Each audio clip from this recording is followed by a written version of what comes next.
Existe uma verdade sobre o arrebatamento que pouquíssimos cristãos conhecem, uma revelação tão profunda e transformadora que pode mudar completamente sua compreensão sobre este evento glorioso que se aproxima.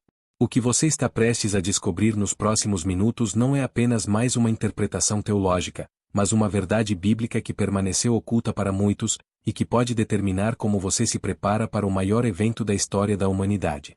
Enquanto assistimos juntos essa revelação impactante, peço que você já deixe seu amém nos comentários e se junte a essa comunidade de buscadores da verdade, clicando no botão de inscrição, pois o que compartilharei com você hoje pode ser a chave para sua preparação espiritual definitiva.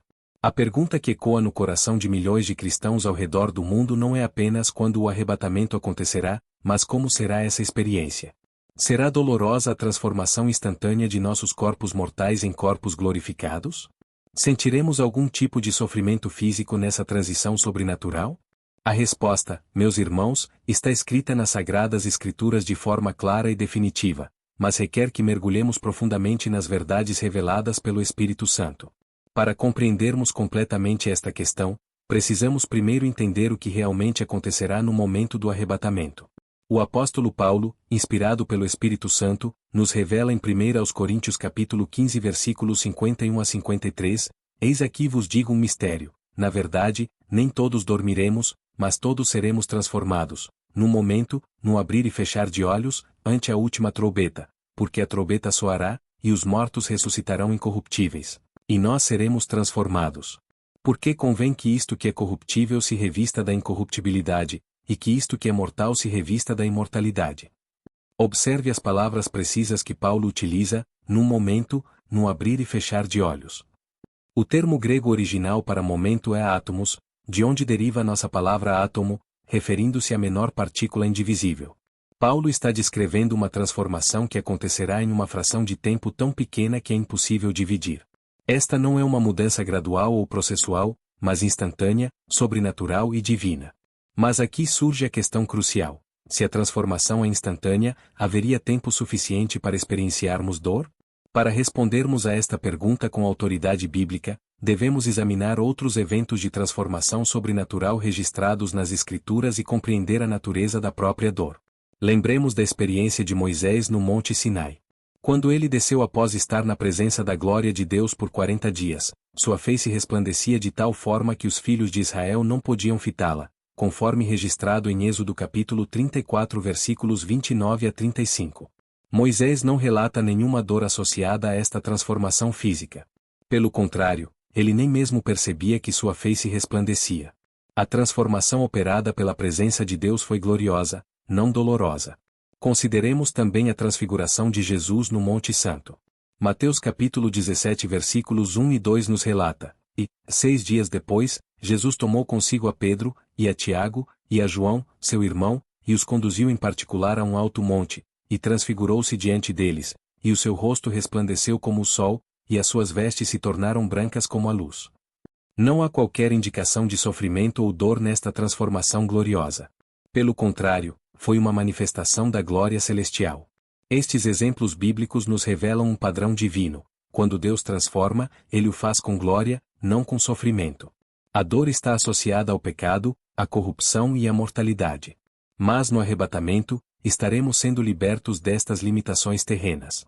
O profeta Daniel recebeu uma visão que nos ajuda a compreender melhor esta transformação. Em Daniel capítulo 12 versículo 2, lemos, e muitos dos que dormem no pó da terra ressuscitarão, uns para a vida eterna, e outros para a vergonha e desprezo eterno. A ressurreição para a vida eterna é descrita como um despertar glorioso, não como um processo doloroso. Mas precisamos ir ainda mais fundo nesta revelação. A dor, biblicamente falando, é consequência da queda. Quando Adão e Eva pecaram no jardim do Éden, a dor entrou no mundo humano.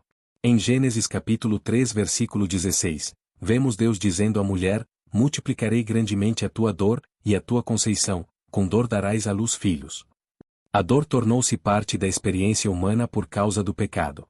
No arrebatamento, entretanto, não estamos sendo introduzidos no reino do pecado, mas sendo libertos dele completamente. Romanos capítulo 8 versículos 21 a 23 declara, na esperança de que também a mesma criatura será libertada da servidão da corrupção, para a liberdade da glória dos filhos de Deus. Porque sabemos que toda a criação geme e está juntamente com dores de parto até agora. E não só ela, mas nós mesmos, que temos as primícias do Espírito, também gememos em nós mesmos, esperando a adoção, a saber, a redenção do nosso corpo. Paulo fala de dores de parto da criação, mas estas são as dores que antecedem o nascimento, não as dores do próprio nascimento glorioso. As dores são do estado presente de corrupção, não da transformação vindoura. Analisemos agora a natureza da transformação que ocorrerá em nossos corpos. Paulo nos explica em 1 Coríntios capítulo 15 versículos 42 a 44, assim também a ressurreição dentre os mortos. Semeia-se em corrupção, ressuscitará em incorrupção. Semeia-se em ignomínia, ressuscitará em glória. Semeia-se em fraqueza, ressuscitará em poder. Semeia-se corpo natural, ressuscitará corpo espiritual. Observe o contraste, de corrupção para incorrupção, de ignomínia para glória, de fraqueza para poder, de natural para espiritual. Cada transformação é de um estado inferior para um estado superior.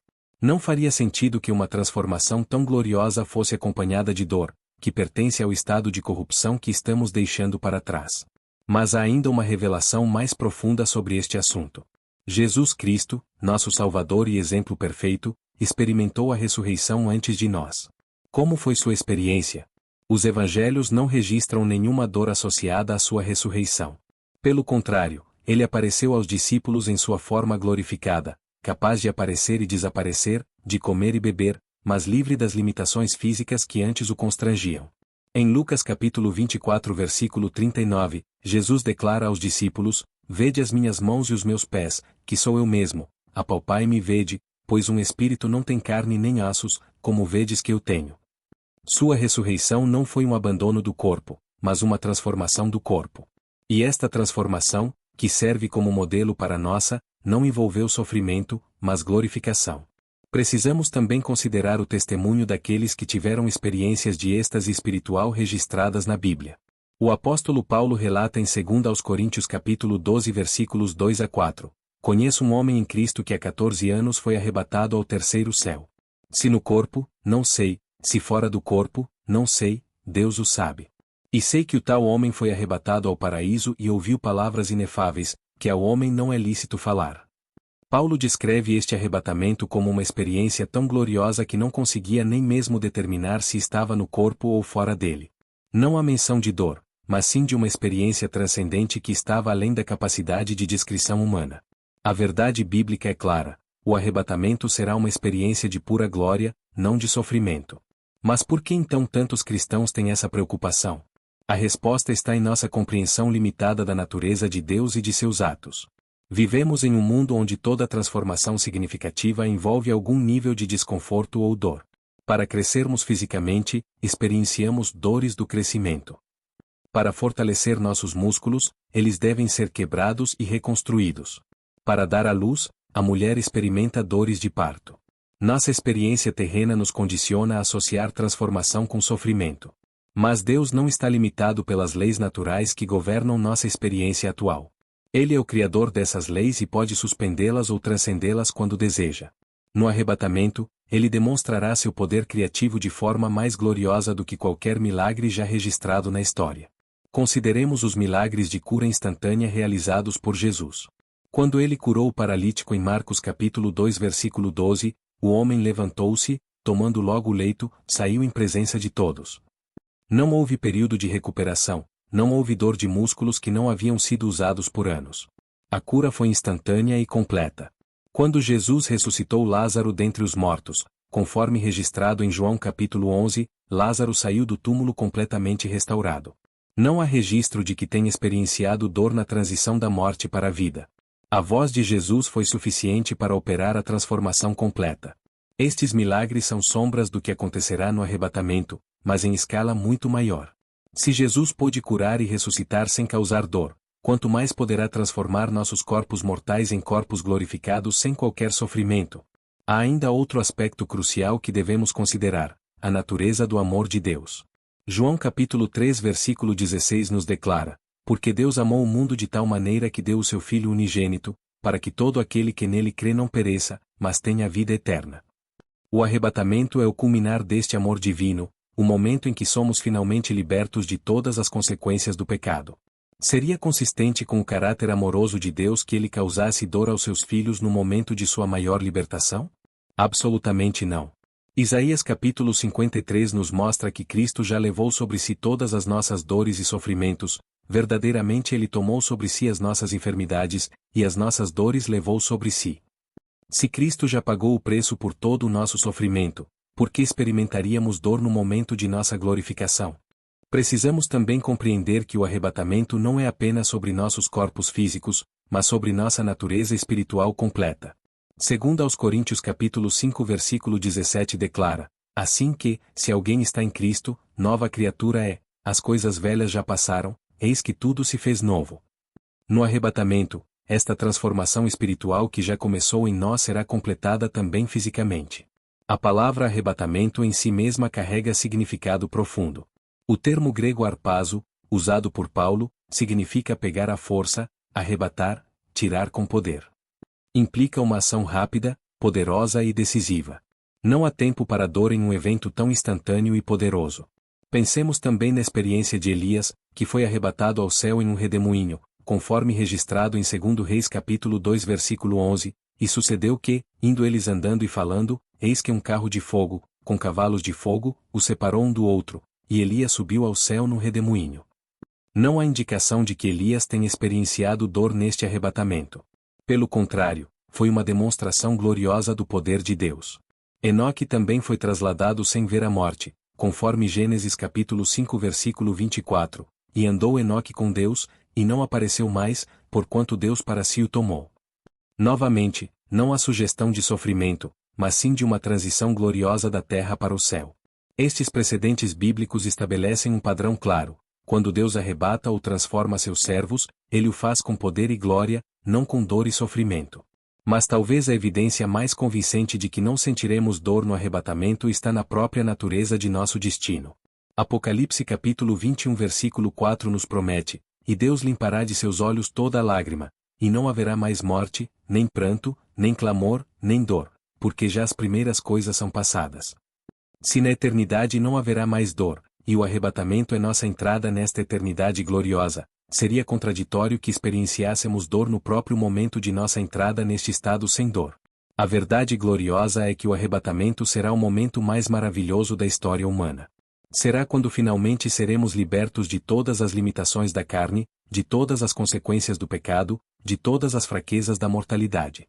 Será nossa coroação como filhos de Deus, nossa entrada na glória eterna, nossa transformação final à imagem de Cristo.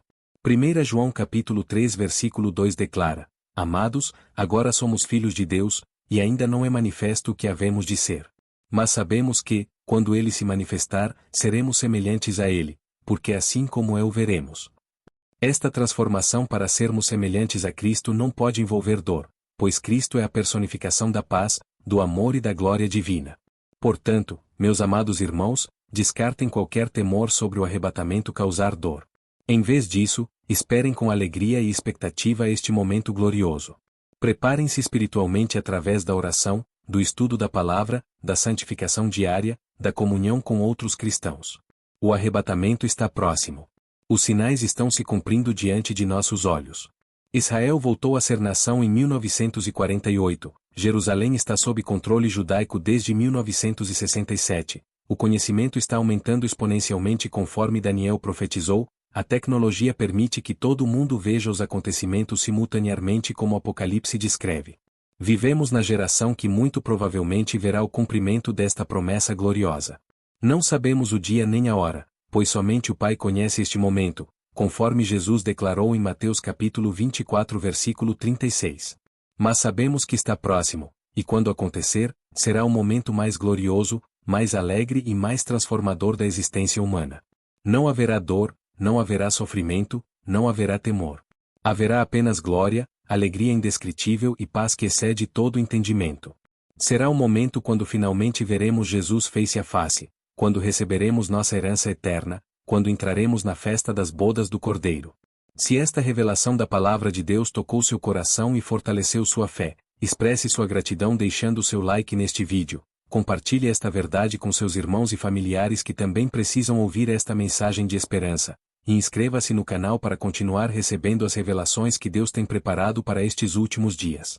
E se o Senhor tem colocado em seu coração uma gratidão especial por esta palavra e você deseja expressar sua fé através de uma oferta, você pode deixar um valeu demais e uma ajuda de fé. Mas quero deixar claro que isso deve vir do seu coração, como expressão de gratidão, não como obrigação. Deus ama quem oferta com alegria, mas Ele também abençoa abundantemente aqueles que simplesmente recebem sua palavra com fé. Maranata. Ora, vem Senhor Jesus.